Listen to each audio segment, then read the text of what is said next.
So, ayan. Yan yung motor ng mama ko ay naayos ni Tito dahil ito ay nagpapatay habang tumatakbo or nakakalayo na naman. Ang kanyang sira is yung air cleaner kasi luma na po. Kaya ayan, pinalitan. Ayan si Tito. Ano rin po, idol ko rin po maging mekaniko. Dati po may picture kami na tumutulong po sa pagmekaniko niya. Malit pa po ako nun. Ayan, binabalik na po ni Tito. Kuya, punta tayo dyan na. Pabukas. Ayan, maingat ni Tito. Binalik po yung takip ng air cleaner. Tito naman, luma na po yung motor namin. Ayan, may paunting pokpok lang. Tapos, sabay, balik na po ng bolts. Sanay na po yan si Tito. Dahil bata pa po siya, nag-mechanic na po siya. Dahil may kasali siya sa racing. Ayan. Sa mga motocross, ganun. Ayan, binabalik na ni Tito. Dandahan lang dahil baka mawala yung bolt. Hindi kaya mag-stuck, hindi makaayos ng pagbalik. Ayan. Kinabit na ni Tito. Then, tinesting niya na yung motor. Titesting niya na. Ayan. Kinabit na ni Tito. Then, sabay pa open yung motor. Maingat ni Tito na bubuksan ang upuan na ay open dahil may ayusin pa siya. Ang ayusin niya ay yung sa may makina banda ng motor, yung sa may battery. Hi, ako si Ingrid. Punta na kami dito. Punta kami dyan. Kila kuya, kami. O, diba? Punta na kami doon dyan. Dito kami na sa malayo. Sa may bayan. Kuya, hi, Ingrid, ako pupunta kami dito sa motor. Nakasira na yun kanina. Napupunta tayo sa malayo. Ganito kuya dito. Ganyan.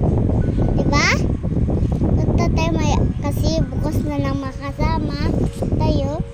Nanay ko, malaki.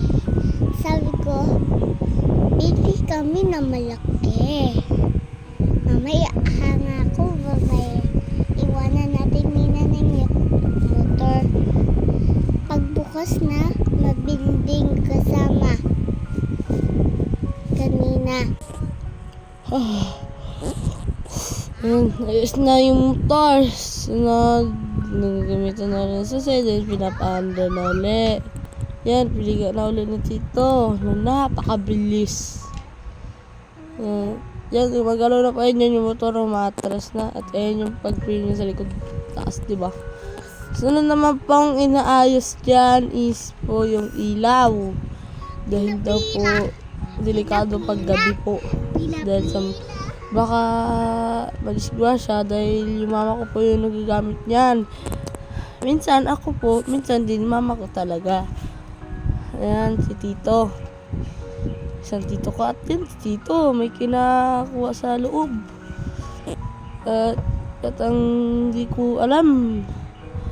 Para siyang bolt din po siya.